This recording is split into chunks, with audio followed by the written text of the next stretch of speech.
Hello students, again we are at the topic of benzene derivatives, lecture number 14 IUPAC nomenclature का lecture number 14 है। ठीक है, last वाले lecture में मतलब 11 और 12 वाला लेक्चर जो था वहाँ पे हमने IUPAC नोमेनक्लेचर के कुछ एग्जाम्पल्स हमने देखे थे, रिवाइज़ किया था IUPAC नोमेनक्लेचर लेक्चर नंबर 11 में, और लेक्चर नंबर 12 में हमने स्टार्ट किया था बेंजीन डेरिवेटिव्स का पार्ट। बेंजीन डेरिवेटिव्स का पार्ट हमने स्टार्ट किया था तब मैंने आपको बेंजीन का स्ट्रक्चर, बेंजीन का molecular formula, mono substituted benzene क्या है, डाई सब्स्टिट्यूटेड बेंजीन क्या है और ट्राई सब्स्टिट्यूटेड बेंजीन क्या है, ये काफ़ी अच्छे से समझाया है। तो मोनो सब्स्टिट्यूटेड बेंजीन C6H5 कोई भी ग्रुप वहाँ पे अटैच होगा, डाई सब्स्टिट्यूटेड C6H4 आगे दो ग्रुप्स अटैच रहेंगे। अगर मैं ट्राई सब्स्टिट्यूटेड की बात करूँ तो वहाँ पे और एक हाइड्रोजन कम हो जाएगा। मतलब मोनो सब्स्टिट्यूटेड बेंजीन में जैसे हमने देखा था कि एक हाइड्रोजन जो है वो एक हाइड्रोजन को हटा के वहाँ पे कोई एटम या ग्रुप ऑफ एटम अगर वहाँ पे अटैच कर रहे हो तो वो मोनो सब्स्टिट्यूटेड बेंजीन के एग्जाम्पल्स थे, like chlorobenzene, bromobenzene, nitrobenzene, iodobenzene. ठीक है, सम एग्जाम्पल्स ऐसे भी थे कि वहाँ पे कुछ उनके स्पेशल नाम भी हम लोग क्या करते थे, देते थे। जैसे वहाँ पे हमने अगर देखा तो अमाइनो बेंजीन है तो उसे एनिलीन कहा जाएगा, मिथाइल बेंजीन है तो उसे टोल्यूइन कहा जाएगा, मिथॉक्सी बेंजीन है तो उसे एनिसोल कहा जाएगा। ठीक है, तो इस तरीके से कुछ नाम भी हमने लास्ट के लेक्चर में देखे थे। वही लेक्चर को हमें आज कंटिन्यू करना है। आज लेने हैं हमें डाई सब्स्टिट्यूटेड बेंजीन डेरिवेटिव्स। अब डाई सब्स्टिट्यूटेड बेंजीन डेरिवेटिव्स क्या हो सकते हैं? देखो, बेंजीन आपका यहाँ पे कुछ इस तरीके से हम स्ट्रक्चर उसका निकालते हैं। ये स्ट्रक्चर निकालने के बाद अगर मैंने कहा कि इधर एक कोई ए ग्रुप अटैच्ड है, इधर कोई बी ग्रुप अटैच्ड है, ठीक है, तो यहाँ से हमने क्या देखा है कि यहाँ पे ये हो सकता है कि ए और ए भी हो सकता है, बी बी भी हो सकता है, या ए बी भी हो सकता है। मतलब जो ग्रुप यहाँ मतलब अटैच्ड है वो सेम हो सकते हैं या वो डिफरेंट हो सकते हैं, वो हमारे लिए ज़्यादा इम्पॉर्टेंट नहीं। हमारे लिए ज़्यादा इम्पॉर्टेंट है कि डाई सब्स्टिट्यूटेड क्यों कहा है। डाई सब्स्टिट्यूटेड में आपको क्या करना है, डाई सब्स्टिट्यूटेड में ऑल टुगेदर आपके बेंजीन में जितने हाइड्रोजन हैं उसमें से दो हाइड्रोजन को निकाल देना है और उस जगह पे कोई भी एटम या ग्रुप ऑफ एटम जो होगा वो वहाँ पे प्लेस करना है। तो it is going to be di substituted benzene. Suppose अगर मुझे ये करना है कि सपोज़ मुझे इस दोनों भी प्लेस पे यहाँ पे भी आई जो है वो लगाना है, यहाँ पे भी आई लगाना है, तो ये क्या हुआ, यहाँ पे आयोडीन हमने दोनों भी जगह पे अटैच किया है।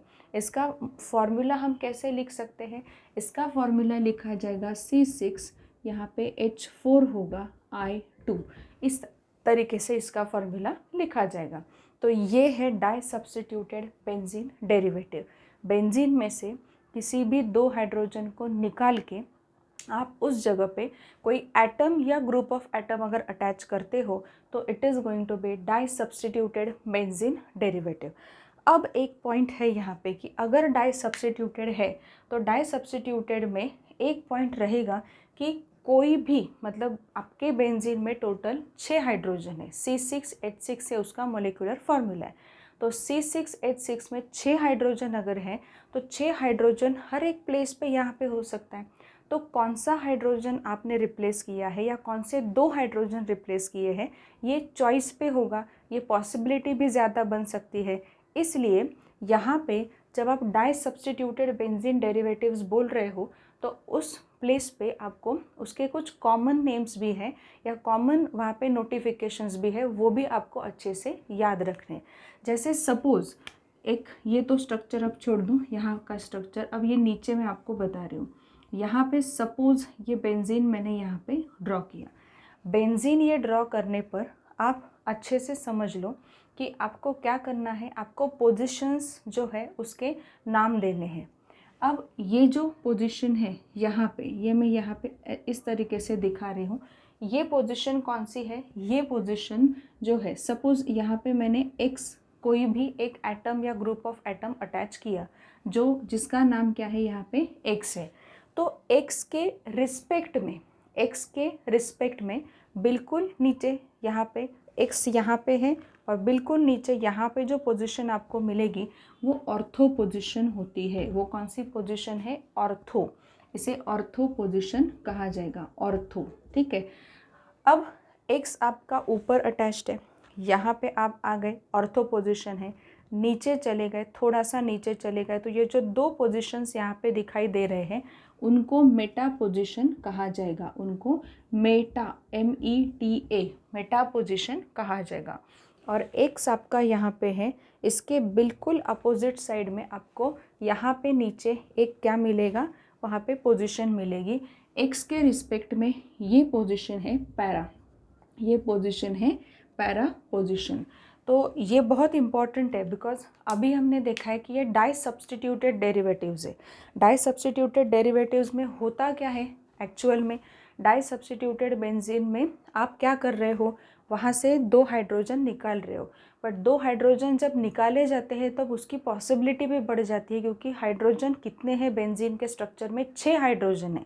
तो 6 हाइड्रोजन में से आपने कहाँ से हाइड्रोजन निकाला है ये पता करने के लिए कुछ कॉमन नोटेशंस भी यहाँ पे हम यूज़ करते हैं, और ये भी नेम्स आपको बहुत अच्छे से देखने हैं। क्या है? सपोज़ मैंने X करके एक कोई भी एटम है, ये एटम यहाँ पे अटैच किया है, ये कोई भी एटम है, ये यहाँ पे अटैच किया। तो अगर आपको देखना है तो इसके रिस्पेक्ट में, X के रिस्पेक्ट में ऑर्थो पोजीशन आपको ये 2 मिलते हैं। उसके बाद मेटा पोजीशन यहाँ पे मिलते हैं, और X के रिस्पेक्ट में पैरा पोजीशन आपको अपोजिट साइड में मिलेगी। तो ये एक टोटल मैंने आपको बता दिया कि ऑर्थो पोजीशन क्या होती है, पैरा पोजीशन क्या है और मेटा पोजीशन क्या है। ऑर्थो पोजीशन को स्मॉल o से डिनोट किया जाता है, पैरा पोजीशन को स्मॉल p से डिनोट किया जाता है, मेटा पोजीशन को स्मॉल m से डिनोट किया जाता है। So let us begin with the example. Example हम यहाँ पे देख लेते हैं। जब यहाँ पे सब्सटीट्यूएंट जो अटैच है वो सेम सब्सटीट्यूएंट अटैच है, ठीक है, मतलब यहाँ पे भी क्लोरीन है, यहाँ पे भी क्लोरीन है, यहाँ भी क्लोरीन है, यहाँ भी क्लोरीन ही है। मतलब एक एग्जाम्पल में अगर आप देखो तो 2 सब्सटीट्यूएंट अटैच है, 2 हाइड्रोजन को निकाल दिया और 2 क्लोरीन वहाँ पे आपने अटैच किए, तो वो सेम है। ठीक है, तो यहाँ पे किस तरीके से नाम देना है, मैंने 2 यहाँ पे क्या किए हैं, टेबल्स बनाए हैं। एक 3 टेबल्स है, एक स्ट्रक्चर का है, एक कॉमन नेम होगा और एक IUPAC नेम होगा। ये जो नोटेशंस मैंने आपको अभी बताए ये कैसे हैं, ये कॉमन नेम्स में हम यूज़ करते हैं। ये हम कहाँ पे यूज़ करते हैं? कॉमन नेम्स में हम यूज़ करते। तो चलो हम स्टार्ट करते। स्टार्ट करने के बाद अपने आप समझ में आ जाएगा। अब आपको क्लोरीन जो है, कोई भी एक क्लोरीन आप कंसिडर करो, चाहे ये क्लोरीन कंसिडर करो, चाहे ये क्लोरीन कंसिडर करो, उसके रिस्पेक्ट में दूसरा क्लोरीन कौन से पोजीशन पे है ये आपको देखना है। ठीक है, अब आपको क्या करना होगा, यहाँ पे अगर हमने देखा तो अच्छे से देखो, सपोज़ ये क्लोरीन हमने सिलेक्ट किया, तो ये क्या है, it is nothing but X। वो क्या है, यहाँ पे आपका X ही है। तो ये क्लोरीन अगर सिलेक्ट किया तो दूसरा वाला क्लोरीन जो है वो उसके रिस्पेक्ट में कौन से पोजीशन पे आ रहा है? ऑर्थो पोजीशन पे है। ये कौन से पोजीशन पे यहाँ पे आ रहा है? ऑर्थो पोजीशन पे प्रेजेंट है। सिमिलरली आप ये क्लोरीन भी सिलेक्ट करके देखो, ये वाला क्लोरीन उसके रिस्पेक्ट में ऑर्थो पोजीशन पे आ रहा है। तो इसका नाम आपको कैसे देना होगा, यहाँ पे इसका जो नाम होगा तो ऑर्थो, यहाँ पे डाई क्लोरो, क्योंकि 2 क्लोरीन है और दोनों भी एक दूसरे के रिस्पेक्ट में ऑर्थो पोजीशन पे है। ऑर्थो डाई क्लोरो बेंजीन, ये इसका नाम होगा।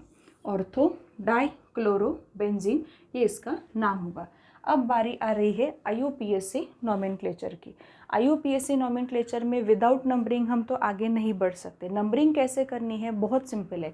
क्लोरीन चाहे आप ये कंसिडर करो चाहे ये कंसिडर करो, दोनों क्लोरीन को आपको लिस्ट से लिस्ट नंबर देने की वहाँ पे मतलब कोशिश करनी है।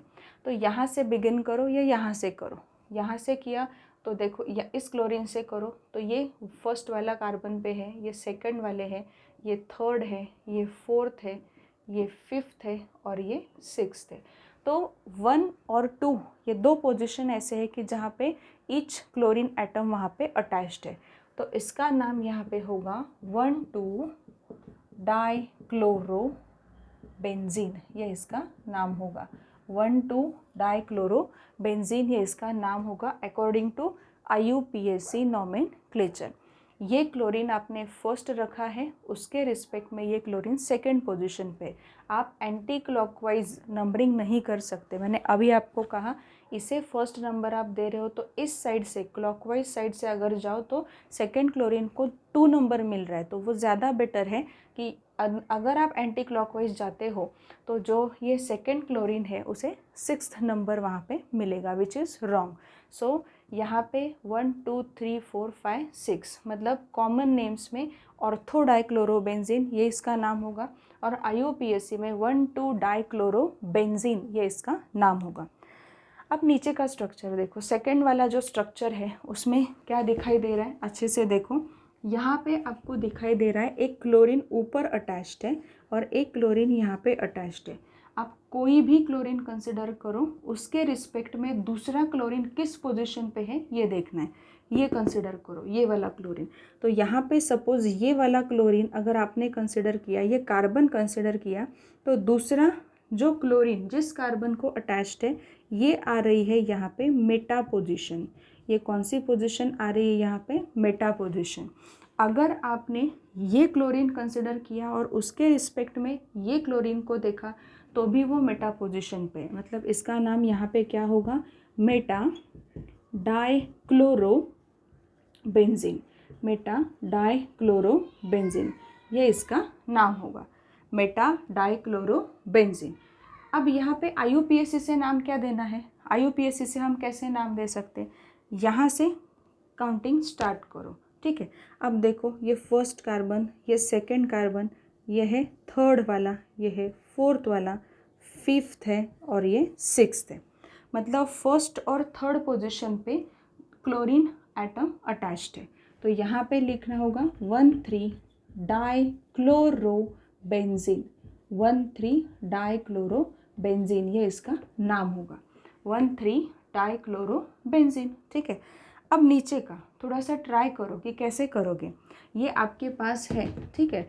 तो अगर ऊपर का जो क्लोरीन है उसे आपने एज अ मेन एटम जो है वो कंसिडर किया, दूसरा भी तो मेन ही है, बट ऊपर के रिस्पेक्ट में नीचे वाला कौन से पोजीशन पे, देखो ऊपर के रिस्पेक्ट में नीचे वाला आपको पैरा पोजीशन पे मिल रहा है, या वाइसे वर्सा, आप कैसे भी करो। इसके रिस्पेक्ट में ये पैरा पोजीशन पे है, इसके रिस्पेक्ट में ये पैरा पोजीशन पे, तो कैसे नाम देना होगा, पैरा डाइक्लोरोबेंजीन ये इसका नाम होगा। अब IUPAC से नंबरिंग करनी है, नंबरिंग कैसे करोगे, 1 2 3 4 5 6 मतलब 1 और 4 पोजीशन पे एंटी क्लॉकवाइज करके देखो, 1 2 3 4 मतलब 1 और 4 पोजीशन पे, कैसे भी करो, 1 2 यहाँ पे 3, यहाँ पे 4, यहाँ 5 और यहाँ पे 6, यहाँ आ जाएगा 1,4 डाइक्लोरोबेंजीन, 1,4 डाइक्लोरोबेंजीन ये इसका IUPAC से नाम वहाँ पे होगा। तो इस तरीके से आपको देखना है कि डाई सब्सटीट्यूटेड बेंजीन डेरिवेटिव जब आप पढ़ते हो तो डाई सब्सटीट्यूटेड बेंजीन डेरिवेटिव्स में किस तरीके से देखना होगा आपको। बेंजीन C6H6 हाइड्रोजन 6 है, 6 हाइड्रोजन में से 2 हाइड्रोजन को आपने वहाँ से हटा दिया, वहाँ पे कोई एटम या ग्रुप ऑफ एटम आपने अटैच किया, so it is going to be di substituted benzene derivative, it is going to be di substituted benzene derivative. तो यहाँ पे कॉमन में मैंने आपको बहुत अच्छे से बताया, कॉमन नेम्स जो होते हैं वहाँ पे एक को आपको कंसिडर करना है x, मतलब यहाँ पे x के रिस्पेक्ट में ये वाली पोजीशन जो है ये ऑर्थो है, ठीक है, ये वाली पोजीशन जो है ये मेटा है, और x के अपोजिट जो पोजीशन होगी वो पैरा पोजीशन आप बोल सकते हो, मतलब पैरा पोजीशन जो है वो x के बिल्कुल अपोजिट होगी, ठीक है। मतलब अगर आपने कहा कि x यहाँ पे है तो थोड़ा सा नीचे जाओ तो ऑर्थो पोजीशन, थोड़ा नीचे जाओ तो मेटा पोजीशन, और इस तरीके से अपोजिट केस में आओ तो पैरा पोजीशन। तो ये यहाँ पे कॉमन नेम्स मैंने आपको बताए। यहाँ पे कॉमन नेम्स देते हुए आपको ये याद रखना है कि डाइक्लोरो बोलने की क्या ज़रूरत थी। इम्पॉर्टेंट ये है कि 2 क्लोरीन है इसलिए नहीं, दो क्लोरीन एक दूसरे के रिस्पेक्ट में अगर देखो तो दोनों भी ऑर्थो पोजिशन को कैरी कर रहे हैं। यहाँ पे भी दो क्लोरीन है इसलिए नहीं, वो भी आगे देखो कि मेटा डाइक्लोरो क्यों कहा गया है, दोनों भी क्लोरीन को एक दूसरे के रिस्पेक्ट में अगर देखो तो वो मेटा पोजिशन कैरी करते हैं। ये भी दोनों क्लोरीन एक दूसरे के रिस्पेक्ट में देखो तो पैरा पोजिशन कैरी करते हैं, इसलिए ऊपर का ortho dichlorobenzene 1,2 dichlorobenzene, Meta dichlorobenzene 1,3 dichlorobenzene, para dichlorobenzene 1,4 dichlorobenzene. इस तरीके से आपको नोमेनक्लेचर में आगे बढ़ना होगा। ये डाई सब्सटीट्यूटेड बेंजीन डेरिवेटिव्स है। अगर फॉर एग्जांपल मैंने आपको कहा कि ये जो यहाँ पे लिखा है इसका मोलेकुलर फार्मूला लिख के दिखा, मोलेकुलर फार्मूला क्या होगा इसका, यहाँ पे मोलेकुलर फार्मूला होगा C6H5Cl2। इसका मोलेकुलर फार्मूला देखो, यहाँ पे इसका भी मोलेकुलर फार्मूला C6H5Cl2। ये थर्ड वाला है उसका मोलेकुलर फार्मूला C6H5Cl2। ये यहाँ पे हम अगर देखें तो ये एक एग्जाम्पल बन जाएगा आइसोमेरिज्म का। आइसोमेरिज्म में क्या होता है, आगे के टॉपिक्स वही आने वाले हैं, तब मैं आपसे पूछने वाली हूँ। ये तीनों भी एग्जाम्पल काफ़ी अच्छे से देख लो, 1,2 dichlorobenzene, 1,3 dichlorobenzene and 1,4 dichlorobenzene, each of them having a same molecular formula which is C6H5Cl2। So molecular formula same है बट स्ट्रक्चरली ये जो Cl है ना आपका कैरी कर रहा है एज अ फंक्शनल ग्रुप, उसकी पोजीशन चेंज हो रही है, उसकी क्या चेंज हो रही है, पोजीशन चेंज हो रही है। So it belongs to the category of position isomerism, position isomerism की कैटेगरी में ये बिलोंग करते। उस वक्त ये आपको याद रखना है, सबसे पहले आइसोमर्स क्यों है ये पहले समझने की कोशिश करो। तीनों का भी अगर आपने देखा तो मॉलिक्यूलर फार्मूला क्या मिल रहा है, C6H5Cl2, यही मॉलिक्यूलर फार्मूला मिलता है, बट स्ट्रक्चरली तीनों आपको डिफरेंट दिखाई देते हैं क्योंकि यहाँ पे दो क्लोरीन थोड़े पास में है, यहाँ पे थोड़े से, यहाँ पे एंगल उन दोनों का बढ़ गया और यहाँ पे बिल्कुल दोनों भी अपोजिट साइड में आपको दिखाई दे रहे हैं। तो स्ट्रक्चर अगर आप देखो तो फर्स्ट इंप्रेशन में आपको यही दिखाई देता है कि structurally they are different but they are having same molecular formula, hence they are isomers of each other and to be very precise they are said to be position isomers of each other. ठीक है, तो ये जो structures है ये तो यहाँ पे हमने कंप्लीट किए। अब कुछ और स्ट्रक्चर्स लेके हम देखते हैं कि जहाँ पे ये जो ग्रुप्स मैंने या एटम्स मैंने अटैच किए हैं ये सेम नहीं हो तो क्या करेंगे। अगर सेम नहीं है, ठीक है, एटम जो हमने अटैच किए या एटम के साथ कोई एक ग्रुप ऑफ एटम भी अटैच किया, तो अगर वो डिफरेंट है, डाई सब्स्टिट्यूटेड में हो सकता है वो अगर डिफरेंट है तो उस केस में हम किस तरीके से वहाँ पे IUPAC से नाम देने वाले, ये बहुत इम्पॉर्टेंट है। आगे के एक 4-5 एग्जाम्पल्स रहेंगे, वो काफ़ी इम्पॉर्टेंट एग्जाम्पल्स हैं, वो एग्जाम्पल से अपने आप समझ में आ जाएगा कि बेंजीन डेरिवेटिव्स जो होते हैं, बेंजीन डेरिवेटिव्स का नोमेनक्लेचर कैसे किया जाता है। बहुत सिंपल नोमेनक्लेचर होता है बट एक्चुअल में क्या होता है कि एक रिंग देख के, एरोमेटिक स्ट्रक्चर देख के थोड़ा कन्फ्यूजन बढ़ने लगता है। It is not required over there, ये बहुत अच्छे से देखो, बेसिक से IUPAC नोमेनक्लेचर पढ़ो, काफ़ी सिंपल आसान हो जाएगा। आगे हम कुछ एग्जाम्पल लेने वाले हैं, डाई सब्स्टिट्यूटेड के ही रहेंगे बट उस केस में क्या होगा, जो अटैच्ड एटम या ग्रुप ऑफ एटम है वो डिफरेंट होने वाले। ठीक है, तो पहले ये लिख लो फिर बाद में वो एग्जाम्पल हम स्टार्ट करेंगे। अब देखो ये डाई सब्स्टिट्यूटेड बेंजीन डेरिवेटिव्स के कुछ एग्जाम्पल, जहाँ पे डाई सब्स्टिट्यूशन तो दिखाई दे रहा है, 2 हाइड्रोजन को रिप्लेस करके कोई ना कोई एटम या ग्रुप ऑफ एटम अटैच तो किया है वहाँ पे, बट उसका नोमेनक्लेचर कैसे होगा। अगर यहाँ पे आप देखो फर्स्ट एग्जाम्पल, अब यहाँ पे कंसिडर करो, यहाँ पे 2 सब्स्टिट्यूएंट अटैच्ड है, एक आयोडीन है एक ब्रोमीन है। अब क्या करें, अब यहाँ पे आपको क्या करना है, अल्फ़ाबेटिकल ऑर्डर को फॉलो करना है। मतलब यहाँ पे ब्रोमो का ब्रोमीन पहले आएगा, बी पहले आएगा या आयोडीन का आई पहले आएगा। ऑब्वियसली ब्रोमो का बी जो है वो फर्स्ट आपको प्रेफरेंस देना होगा। तो स्टार्ट नंबरिंग विथ हियर 1, यहाँ पे 2, यहाँ पे 3, 4, यहाँ 5 और यहाँ पे 6।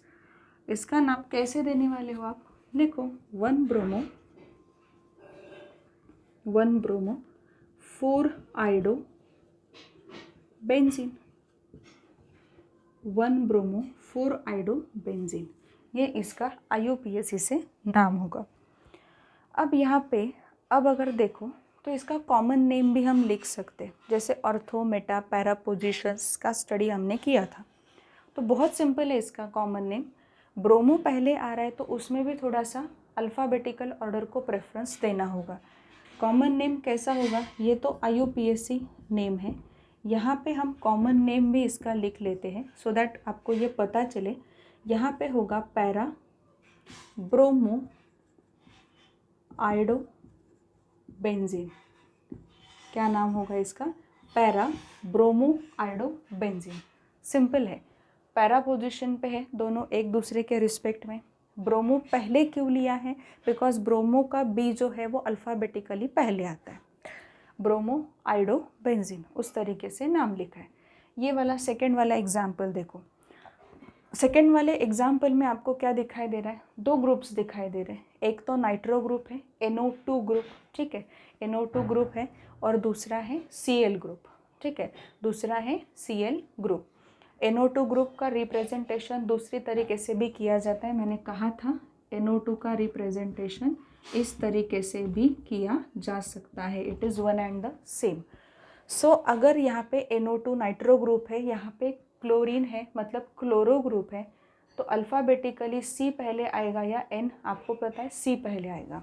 तो यहाँ पे 1, यहाँ पे 2, यहाँ 3 है, यहाँ 4 है, 5 और 6। अब आप इसका नाम बहुत अच्छे से दे सकते हो। यहाँ पे क्या होगा? 1 क्लोरो, लिखो यहाँ 1 chloro 3 nitro benzene, 1 chloro 3 nitro benzene, ये इसका नाम होगा। अब ये IUPAC नाम है, ये जो मैं ऊपर लिख रही हूँ जहाँ पे नंबर्स आपको दिखाई दे रहा है, ये IUPAC नोमेनक्लेचर का नाम है। ये तो कॉमन सेंस है अभी। अब कॉमन नेम जो है ऑर्थो, मेटा, पैरा के रिस्पेक्ट में इसका कैसे लिखना है? सिंपल है, यहाँ पे ये दोनों भी एक दूसरे के मेटा रिस्पेक्ट में है, ठीक है। मतलब क्लोरीन को कंसिडर करो तो नाइट्रो मेटा पोजीशन पे आता है, नाइट्रो को कंसिडर करो तो क्लोरीन मेटा पोजीशन पे आता है। तो यहाँ पे M chloro nitro benzene, M chloro nitro benzene, ये इसका कॉमन नेम होगा। ये IUPAC नेम है और ये है कॉमन नेम। आ रहा है समझ में? तो यहाँ पे M क्लोरो नाइट्रो बेंजीन है, इसका यहाँ पे कॉमन नेम होगा। नीचे का देखो थर्ड वाले इसमें आपको क्या दिखाई दे रहा है? सपोज अगर ये क्लोरीन मैंने हाइड किया होता तो ये किसका स्ट्रक्चर है? थोड़ा सा याद करने की कोशिश करो। ये स्ट्रक्चर हो जाता है अमाइनो बेंजीन का। ये स्ट्रक्चर कौन सा है? अमाइनो बेंजीन का स्ट्रक्चर है। अमाइनो बेंजीन को क्या कहा जाता है? एनिलीन। और हमने ये भी देखा था कि एनिलीन और अमाइनो बेंजीन दोनों भी नाम जो है वो IUPAC एक्सेप्ट कर रहा है। तो यहाँ पे इसके रिस्पेक्ट में, अमाइनो के रिस्पेक्ट में ये सेकेंड पोजीशन पे, मतलब यहाँ पे 2, 3, 4, 5 और 6। आप बोलोगे अमाइनो को फर्स्ट प्रेफरेंस क्यों दिया? बिकॉज अमाइनो की वजह से ये एक स्पेशल नाम वहाँ पे मिल रहा है एनिलीन करके, तो इसका नाम होगा यहाँ पे 2 क्लोरो एनिलीन। इसका नाम क्या होगा यहाँ पे? 2 क्लोरो एनिलीन। अब ये 2 क्लोरो एनिलीन जो मैंने दिया, ये 2 क्लोरो एनिलीन क्या है? IUPAC वाला नाम है। अब अगर यहाँ पे आपको कॉमन नेम देना है, ये IUPAC नेम है। अब अगर कॉमन नेम इसका देना है तो क्या देने वाले हो? इसके प्रेजेंस रिस्पेक्ट में, अमाइनो के रिस्पेक्ट में क्लोरीन कौन से पोजीशन पे है? ऑर्थो पोजीशन पे है, ऑर्थो। तो ऑर्थो क्लोरो एनिलीन ये इसका नाम होगा। ऑर्थो क्लोरो एनिलीन ये इसका नाम होगा, ठीक है, समझ में आ रहा है? अब यहाँ पे देखो फोर्थ वाला एग्जाम्पल। यहाँ पे क्या है? नाइट्रो ग्रुप अगर आप यहाँ पे हाइड करते हो तो this is the structure of methyl benzene which we call it as a toluene. Methyl benzene को क्या कहा जाता है, टोल्यूइन कहा जाता है। तो अगर इस तरीके का कोई स्पेशल नाम है, ठीक है, तो नंबरिंग आपको उस स्पेशल ग्रुप से ही स्टार्ट करनी होगी जिसकी वजह से उस स्ट्रक्चर को स्पेशल नाम मिल रहा है। तो यहाँ से देखो 1, 2 और 3, मतलब अगर इसका थोड़ा सा करने की कोशिश आप करो, कैसे करोगे, यहाँ पे अगर आपने देखा तो ये होगा 1, ये 2 होगा, ये 3rd कार्बन, 4th है, 5th है और यहाँ पे 6th है, ठीक है। तो इसका नाम क्या होगा, यहाँ पे 3 नाइट्रोटोल्यूइन, ये इसका नाम होगा 3 नाइट्रोटोल्यूइन। अब ये तो IUPAC का नेम है, ये IUPAC का नेम है। अब इसका कॉमन नेम जो है वो अगर आपको देना है, कैसे देने वाले हो, कॉमन नेम बताओ, बहुत जल्दी से कॉमन नेम इसका बताओ। मिथाइल ग्रुप के रिस्पेक्ट में नाइट्रो ग्रुप कौन से पोजीशन पे है, मेटा पोजीशन पे है, मेटा पोजीशन, ठीक है। तो यहाँ पे ये हो गया मेटा नाइट्रोटोल्यूइन, मेटा नाइट्रोटोल्यूइन, ये इसका रहा कॉमन नेम, ये इसका क्या रहा, कॉमन नेम। ये ट्राई करो, 5th वाला जो है ये ट्राई करो, इसलिए मैं आपको बोलती थी बार बार कि स्पेशल नेम्स जो है वो अच्छे से करो, काफ़ी इम्पॉर्टेंट है। मोनो सब्स्टिट्यूटेड बेंजीन में ही मैंने कहा था कि स्पेशल नेम बहुत अच्छे से करो, वो आपके लिए बहुत इम्पॉर्टेंट रहेंगे। तो यहाँ पे 5th वाला एग्जाम्पल देखो, यहाँ पे Br अगर जो है वो अगर आपने यहाँ पे हाइड किया, क्या दिखाई दे रहा है आपको, हाइड्रोक्सी बेंजीन दिखाई देता है। Hydroxy benzene, what is hydroxy benzene, hydroxy benzene is nothing but phenol, hydroxy benzene is nothing but phenol. तो इसका नाम क्या होगा, यहाँ से नंबरिंग करनी पड़ेगी, 1, 2, 3, 4, यहाँ 5, यहाँ 6। तो इसका नाम देखो, IUPAC वाला नेम देखो, यहाँ पे होगा 4 ब्रोमोफिनॉल, ये इसका नाम होगा 4 ब्रोमोफिनॉल। अब अगर कॉमन नेम की बात करते हैं तो OH के रिस्पेक्ट में Br देखो कौन से पोजीशन पे है, पैरा पोजीशन पे है, पैरा, ठीक है। मतलब क्या, यहाँ पे पैरा ब्रोमोफिनॉल, पैरा ब्रोमोफिनॉल, ये इसका IUPAC से नाम होगा। तो ये बहुत इम्पॉर्टेंट था डाई सब्स्टिट्यूटेड बेंजीन में। डाई सब्स्टिट्यूटेड बेंजीन में क्या क्या इंपॉर्टेंट पॉइंट्स मैंने आपको बताए, एक बार रिवाइज कर रही हूँ, अच्छे से सुन लो।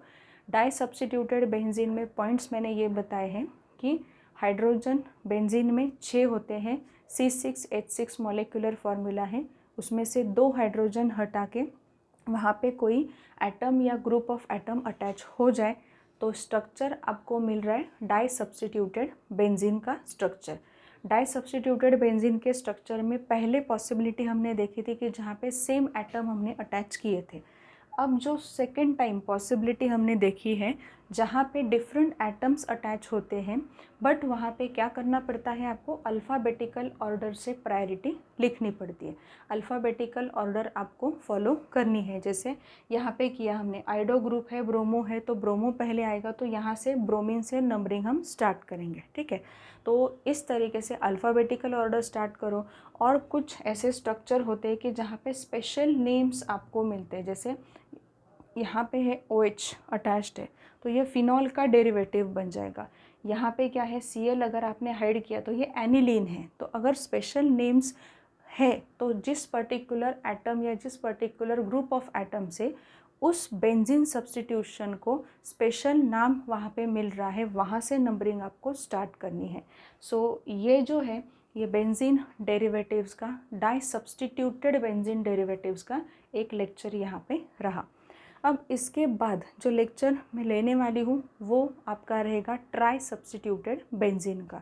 डाई सब्स्टिट्यूटेड बेंजीन में ortho position, para position, Meta position और पैरा पोजीशन अच्छे से याद रखो। सपोज़ मैंने कहा कि ऊपर यहाँ पे X है, कोई अटैच्ड है, तो यहाँ पे जो पोजीशन आपको वहाँ पे मिल रही है वो ऑर्थो पोजीशन है।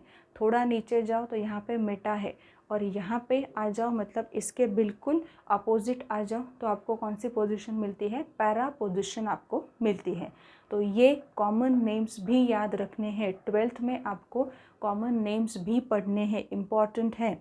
फिनॉल के स्ट्रक्चर में एनिलीन के स्ट्रक्चर्स आपको, एनिलीन का स्ट्रक्चर आपको वहाँ पे मिलेगा, टोल्यूइन का स्ट्रक्चर मिलेगा। तो उस तरीके से कॉमन नेम भी उसके अच्छे से पढ़ लेना। तो इस तरीके से डाई सब्स्टिट्यूटेड बेंजीन डेरिवेटिव्स और उसके कॉमन नेम, IUPAC नेम हमने कवर किए हैं।